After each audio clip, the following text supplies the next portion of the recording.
बोलो जयकारा बोल मेरे श्री गुरु महाराज की जय। श्री सद्गुरुदेव भगवान की जय। गुरुमुखो, महापुरुष कहते हैं कि हे जीव, यह मनुष्य देह तुझे गुरु की सेवा और भक्ति की कमाई करने के लिए मिली है। इस देह की देवता भी याचना करते हैं। वे भी चाहते हैं कि हम इस मनुष्य शरीर को धारण करके गुरु की भक्ति करें।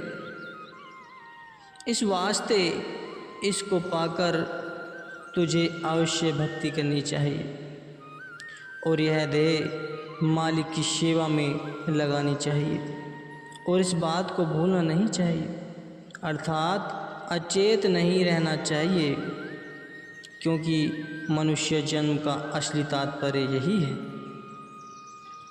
फिर कहते हैं कि यह देह क्षण भंगुर है। जब इस पर बुढ़ापे का रोग आ जाएगा तब यह जीव व्याकुल हो जाएगा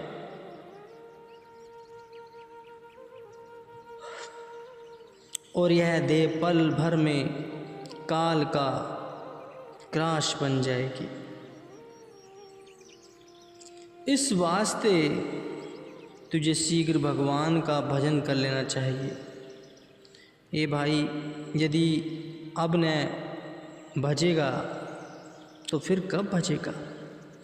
क्योंकि भजन करने का समय यही है, अन्यथा अंत समय तो भजन नहीं हो सकता। और जो कुछ भी तू इस वक्त कर लेगा वही तेरा अपना है, नहीं तो अंत समय पछताना पड़ता है और हाथ कुछ भी नहीं आता है। जिस सेवक को भगवान ने दिया और उस पर दया करके सेवा का सुअवसर दिया है, उसने भगवान को पा लिया है। गुरु के मिलाप से उसके कपाट खुल गए। इसलिए हे मनुष्य, तेरे लिए भी यही अवसर है कि सद्गुरु को मिलकर भक्ति का दान एकत्र कर ले और अपने घट के अंदर नज़र मार कर देख कि तू मानुष जन्म की बाजी को जीत रहा है या हार रहा है। कबीर साहिब जी कहते हैं कि मैं पुकार पुकार कर कहता हूँ कि यह शरीर बार बार मिलने का नहीं है, इसके अंदर तुझे अपना परलोक सुधार लेना चाहिए। फिर संत कहते हैं कि हे जीव, तू इस कीमती शरीर को पाकर जो भजन के काम में आलस्य करता है और इसे कल के लिए छोड़ जाता है,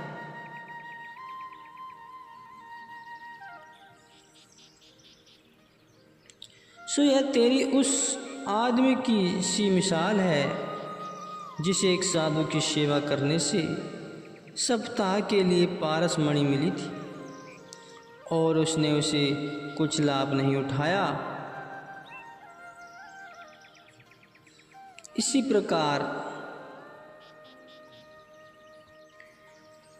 प्रकार मनुष्य भी समय गंवा रहा है।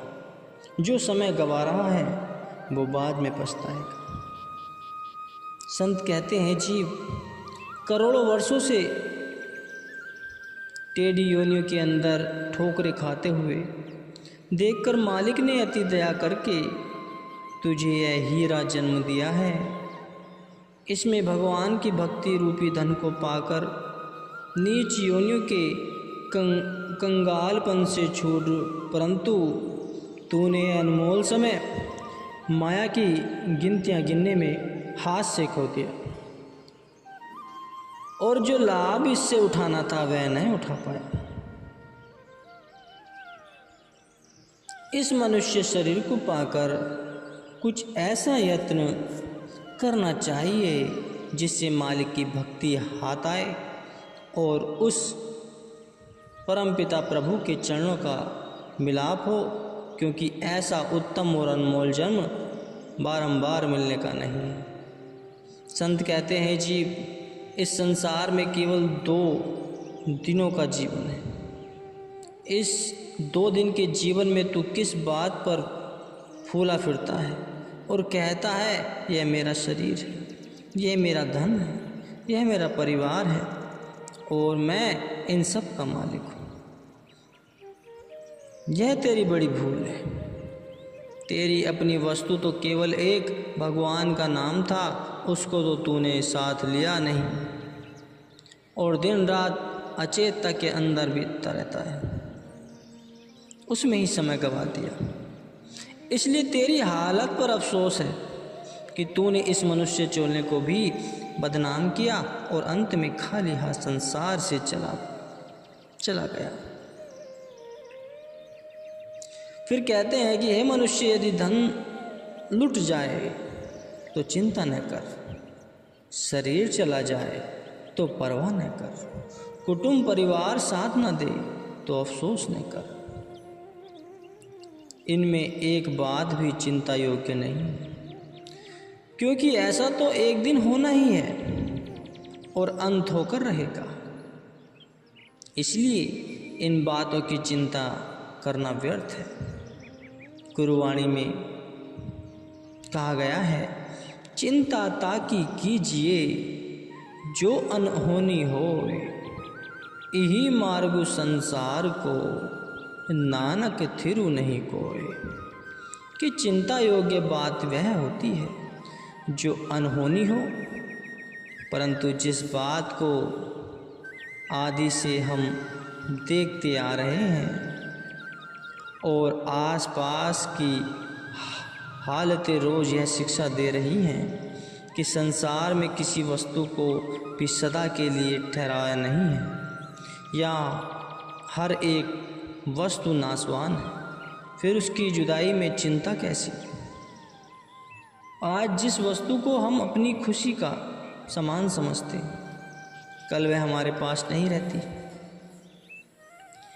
यदि कल है तो परसों तक बिछुड़ जाती है और ऐसी हालतें हम अपने जीवन में अनेक बार देखते हैं कि यहाँ जिन वस्तुओं को भी अपनाया जाता है वे ही को गैर बन जाती है। जिस चीज़ से दिल लगाया जाता है वही अंत में दुखदाई हो जाती है। सिकंदर बादशाह ने अपने समय में बेअंत धन एकत्रित किया। जब वह मरने लगा तो उसने हुक्म किया कि मेरा सब धन पदार्थ मेरे सामने ढेर कर दिया जाए। हुक्म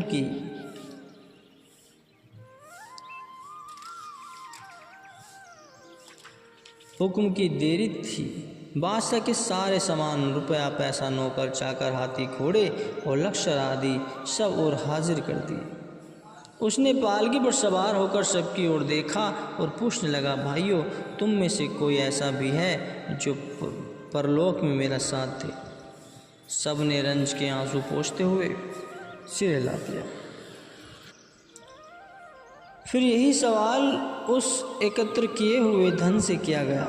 उसने कहा, मैं तो संसार के लिए था, परलोक का साथी तुझे भी न समझ, मुझे भी न समझ।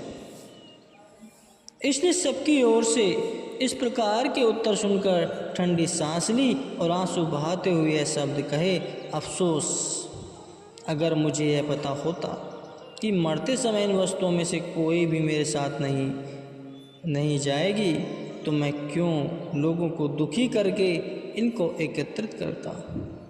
परंतु उस वक्त रोने और अफसोस करने से बनता ही क्या है। अंत में बेबस और लाचार दिल में हसरतों को ले हुए दुनिया से खाली हाथ चल बसा। गुरुमुखो, जब सारे संसार की यह दशा है तो फिर तू किस बात की चिंता करता है। रावण अपने समय के अंदर संसार में सबसे महान शक्तिशाली था। 1 लाख पूत और 1.25 लाख पोते, स्वर्ण की लंका और सब देवी देवता उसके हुक्म के तले काम करते थे। परंतु काल बली ने उसको भी नहीं छोड़ा। वह भी मिट्टी के साथ मिट्टी हो गया। जब ऐसी महान शक्तियाँ भी संसार में नहीं रहीं तो और जीवों की तो बात ही क्या है। इसलिए इनमें एक भी चिंता योग्य बात नहीं है।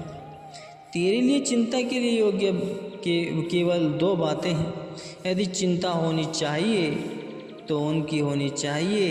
एक यह कि जिन कर्मों के कारण तू सदा रंज और दुख उठाता फिरता है उनसे बाज नहीं आ पाता, बल्कि फिर उन्हीं को करता है और फिर सुख भी चाहता है। और दूसरे यह कि जिस समय की इंतज़ार में तू लाखों योनियों के अंदर ठोकरें खाता और बेकरार फिरा करता है, जब वह अप्राप्त होता है तो उसे वाहनासाजियों में टाल देता है और उसे हाथ से खोकर फिर ठोकरें खाने लगता है। इसलिए आज के काम को कल पर छोड़ देना बड़ी भूल है, क्योंकि वर्तमान समय से बढ़कर और कोई भी समय नहीं है। और फिर परमार्थ के काम में सुस्ती करना और उसको आगे के लिए छोड़ देना तो हद दर्जे की एक नादानी। क्योंकि जो ख्याल आज है संभव है कल तक न रहे, और जिस ख्याल से शुभ कर्म को दूसरे समय के लिए छोड़ा जा रहा है उस समय वह ख्याल ही न रहे। क्योंकि मन पर क्या भरोसा है, इसकी हालत पल पल में बदलती रहती है। यह घड़ी में कुछ है और पल में कुछ है। सुबह को कुछ है तो शाम को कुछ है। जो ख्याल आज होता है वह कल नहीं रहता, यदि कल होता है तो परसों तक बदल जाता है। क्योंकि विरुद्ध कर्म तो हर समय हो रही है, उनका असर जो मन पर पड़ता रहता है वह शुभ ख्याल को दबाकर आप प्रधान हो जाता है। और जब मन में विरुद्ध शक्तियाँ प्रबल हो जाती हैं तो वह अपना काम किए बिना कब रहती हैं। फिर वह जीव को जबरदस्ती भी अशुभ कर्मों की ओर घसीट कर ले जाती है, जिसके कारण फिर विवश इस जीव से अशुभ कर्म होने लगते हैं और उस शुभ कर्म का विचार मन में ढूंढने से भी नहीं मिलता।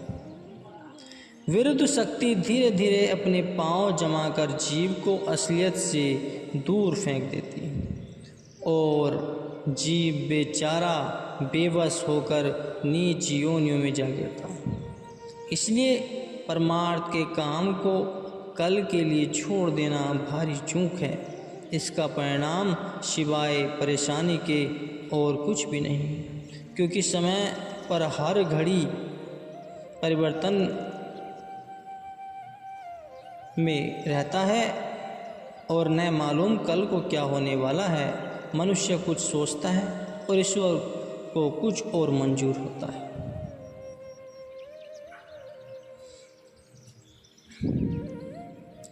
नर चाहत कछु और औरे की औरे भई, चितवत रह्यो ठगुर नानक फांसी गली परे। यह भी देखा जाता है कि रात को मनुष्य जिन विचारों को लेकर सोता है कि सुबह उठकर यह करूँगा वह करूँगा, परंतु सुबह होते ही उन सब पर पानी फिर जाता है। मन की बातें मन में ही रह जाती हैं और आप कुछ और कर बैठते हैं। मन की मन ही माही रही, न हरि भजे न तीरथ सेवे, चोटी काली गही। इसलिए संत कहते हैं कि हे जीव, कल नाम काल का है और कल का किसी को पता ही क्या है, क्योंकि समय का चक्कर बड़ी तेजी के साथ चल रहा है। इसमें आज कुछ और है तो कल कुछ और है। जो वस्तु आज हम देख रहे हैं संभव है वह कल तक रहे या ना रहे। यहाँ जो भी आया है वह एक दिन जाएगा। जो पैदा हुआ है वह एक दिन मरेगा, जो मिला है वह एक दिन बिछुड़ेगा। इन बातों में रोना धोना और अफसोस करना व्यर्थ है गुरुमुखो। वृक्ष से गिरा हुआ सूखा पत्ता अधिक दुखद होकर वृक्ष से इस प्रकार कहता है, पात कहे सुन वृक्ष राय, सदा रहो भरपूर, अब के बिछड़े कब मिले, हम नीचे तुम दूर। तब वृक्ष ने मुस्कुराते हुए जब बान खोली और उत्तर दिया, वृक्ष कहे सुन पतराए, सुनो हमारे मीत, एक आया एक चालसी, यही जगत की रीत। संत उपदेश देते हैं कि हे मनुष्य, इस ख्याल को मन से निकाल दे कि जो कुछ करेगा ईश्वर करेगा, या जो कुछ करेगा देव करेगा। यह आवाज़ आलसी लोगों की है। वास्तव में तो आप ही अपना ईश्वर है और आप ही अपना देव है। तुझसे भिन्न और कोई न देव है न ईश्वर है। जिसके ख्याल से तू हाथ पर हाथ धर कर बैठा हुआ है, यह जन्म तुझको शिकायतें करने और ठंडे सांस लेने के लिए नहीं मिली, बल्कि काम के लिए मिली है। इसके अंदर काम करना है और वह काम अब भी हो सकता है। इसलिए वर्तमान समय की कदर करनी चाहिए और अपने काम में लगकर अपनी आत्मा की छिपी हुई शक्तियों को प्रकट करना चाहिए। जो समय व्यतीत हो गया हो सो हो गया, वह अब हाथ आने का नहीं है। उसकी तरफ मुड़ मुड़ कर देखना गलती है, क्योंकि जो तीर एक बार हाथ से छूट गया वह वापस नहीं आ सकता। उसका अफसोस करना व्यर्थ है। जो तीर बाकी है उनमें काम कर लेना चाहिए। रंज के आंसू बहाने से न कभी कुछ हुआ है ना कुछ होएगा, बल्कि जो समय मिला है वह भी हाथ से निकल जाएगा, और जो कुछ इसमें हमने करना है वह भी न हो सकेगा, और अंत में अफसोस के हाथ मलते हुए संसार से कूच कर जाना पड़ेगा। गुरुमुख।